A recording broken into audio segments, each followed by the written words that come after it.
Now ready to race. Race number 8.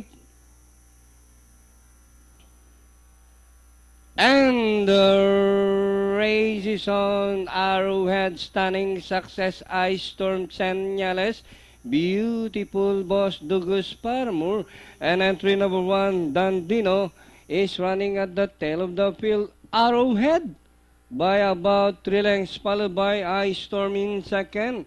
And Dugus Paramore is now running in third. Stunning Success is racing in fourth by the Rally Señales, fifth, sixth, Beautiful Boss, and Dandino.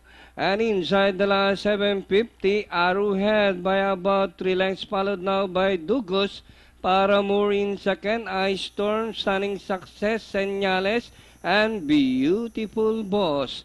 As they race the last 550, Arrowhead by only a length and up.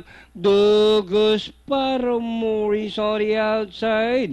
And as they race the final corner, now the course of the wind has been altered, with Dugus Paramore takes the lead this time by about 2 lengths. Arrowhead once again by the round, and racing on the outside is Beautiful Boss to grab the lead. It's now Beautiful Boss, followed by Dugus Paramore, and finally Beautiful Boss. Well trained, Icumpansoy. Second close, Dugus Paramore, Stunning Success. Ito pa yan, ano? I think only the 5th choice in this race.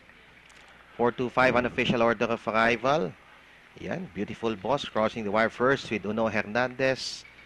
Naabot ng 371,816 ang ating daily double. Ito po ang pairing sa numero 4.